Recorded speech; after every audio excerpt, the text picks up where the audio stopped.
Okay, let's talk about the Nissan 400Z, or as Nissan just called it, the Z. How's it going, everybody? My name is Alex. You're watching Izzy's Autos. Today is going to be a really heated video on the new release of the Nissan 400Z. And I'd imagine many of you have probably already seen the car and what it's gonna look like, so this shouldn't be much of a surprise to most of you. Now, the one thing I'm just gonna get out of the way right off the bat is the front end. Because I am so sick and tired of hearing and seeing people on social media complain of just how ugly the front end is. All right, I'm gonna make this really clear right off the bat here. The reason why I'm pissed off about the front end and what people think about it is because we're talking about the Nissan Z.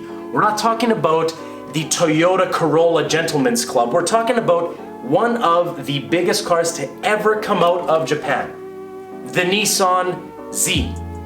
The aftermarket scene for this car is going to be obscene. That rhymed perfectly, which means the front bumper, if you don't like it, is irrelevant. You can switch it out and get something different. If you wanna be like every other car guy, let's face it, I'm sorry, I'm gonna just call you all out because that's just the way it is. When you go to car scenes and car meets, all you see are STIs, Evos, WRXs with massive wings and all this stuff. You can change that out. You can literally put a different bumper on there, and I can assure you there are gonna be several different designs to make the front end look a little bit better. But anyway, that was my heated part that I just wanted to get off of my chest. But the rest of the car, let's talk about it.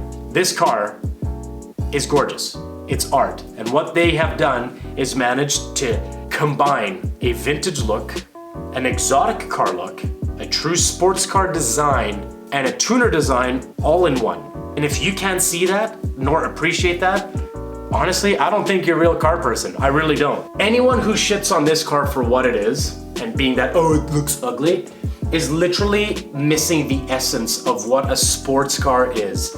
And Nissan absolutely nailed it when they made this car equipped with a 6-speed manual. The fact of the matter is this: if any company were to come out to me in 2020 and say, hey, we're making a sports car, it's an FR design. For all of you guys who don't know what an FR design is, that probably just completely makes my point. With a manual transmission that goes in this direction, I'm buying it. I mean, that's why everyone loved the 8.6. It was a raw sports car.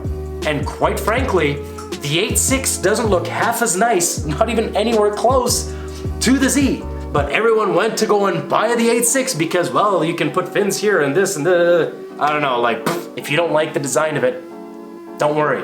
Just go be like everyone else. For us true enthusiasts who don't care about the popularity contest of things, we care about driving a car and appreciating and connecting with the vehicle. When we look at it, when we're behind the wheel, we'll buy the car. So Nissan, they did that for us enthusiasts, for us Z car guys who absolutely have a passion for these vehicles and who wanted to keep a raw sports car available for people to buy.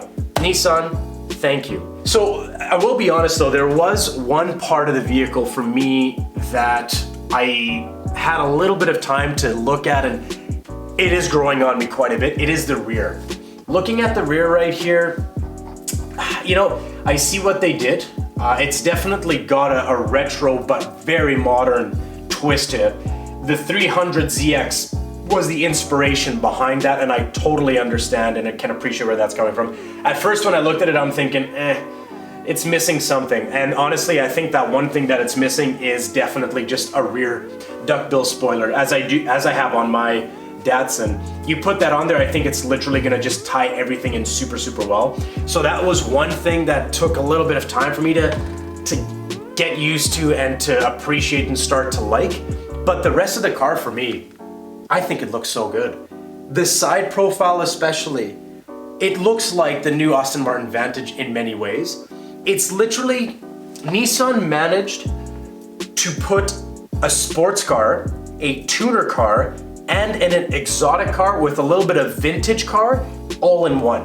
Like, there are certain angles you're looking at it, certain specific quarter view, like the rear quarter panel. Let's take a look at that, for example. You look at that little bit right there, you see so much Z in there, but you still have that really nice aggressive flowing line just at the bottom of the wheel well, and it looks fantastic. And I think, honestly, from this angle, you take the Nissan badge out, this could be a Lotus. I honestly think if Lotus were to come out with this car, that could be a Lotus. It's got a very British front end, British inspired front end, obviously, of course, following the 240 and its design, but I think it's such a different, unique car. Because of how minimalist they wanted to make this design, how simple they wanted to make this design as a blueprint, I'm trying to say, is what's gonna make this car so unique and such a head turner on the roads. For those people who aren't even into cars, they're gonna look at that car and the first thing they're gonna say is, what is that? Like, what car is that? What car in 2020 in the front end just has a grille and that's it? Without any fins or crazy lines or openings or ducts. This car isn't anything like what we've seen within the last 5 years in the 2010s era. The closest thing, like I said, is just an Aston Martin Vantage. But yeah, I mean, for those who are complaining about it, saying, oh, it's ugly, well, go and get this. You guys be like everyone else, you know? And look, if you don't like the front end because the bumper's too fake or too plain or too boring, when it comes time for it, just go and buy an aftermarket bumper and change the front end if that is what's essentially removing your ability to buy this car, okay? It's really not gonna be that hard at all. But I wanna say thank you, Nissan, for listening, okay? They literally integrated every single generation of Z into this car. From the 240 all the way through to the 370Z, there are bits and pieces of those cars you find in this beautiful, in my opinion, beautiful Z Proto.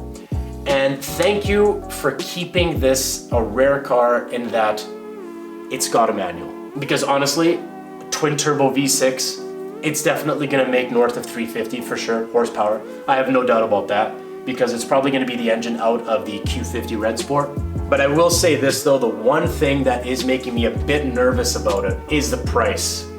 One thing Nissan can't make the mistake of, in my opinion, is make this car too expensive. Because you gotta remember, in 1969, when the 240Z came out, that car was so attainable to the average Joe Blow, which is why they sold a stupid amount of Zs in North America, was because the price point was absolutely spot on. There are talks and rumors that this thing is going to be $40,000 USD. For all Canadians like myself, that's gonna be $50,000. That is a lot of money. $50,000 can get you a used BMW M2 because they depreciate like no tomorrow. You can even get a Porsche Cayman at that price range at that point, which you can get in a manual as well. So also remember that. That's gonna be a lot of money. And I know that this is a twin turbo. It's gonna be a very quick car. This is going to be difficult for young people like myself, true enthusiasts like myself, who want to get this car. Hopefully Nissan makes enough of these, because I have a feeling they're going to sell out like no tomorrow. Pre-orders on these things are gonna fly off the rails. You're gonna see all the YouTube creators, the TJ Hunts of the world, the Adam LZs, all those guys. They're gonna want one of these cars and they're gonna start modifying the absolute crap out of them. I want one of these cars too, Nissan, so just make enough of them. Don't pull off a Tesla, okay? But yeah, so that's the Nissan Z prototype. Let me know what your thoughts are in the comments section below. And I know lots of you are gonna disagree with me, and quite frankly, I don't really care. It's my opinion, and this is coming from a Z owner, a Z enthusiast, and a true car enthusiast who can appreciate the designs that they have made on this car, and that is key.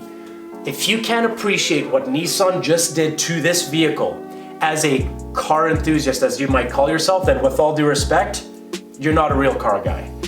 Because you have to be able to appreciate what a company is doing, especially nowadays when there are so many demands from people wanting some crazy, ridiculous designs and these aggressive stylings, for a company to go, you know what, let's stay true to our heritage. Let's make a car that resembles the very first Nissan Z car that just started it off for Nissan. But let's integrate a modern, classy touch to it, which can attract a lot of Z enthusiasts and other people around the world.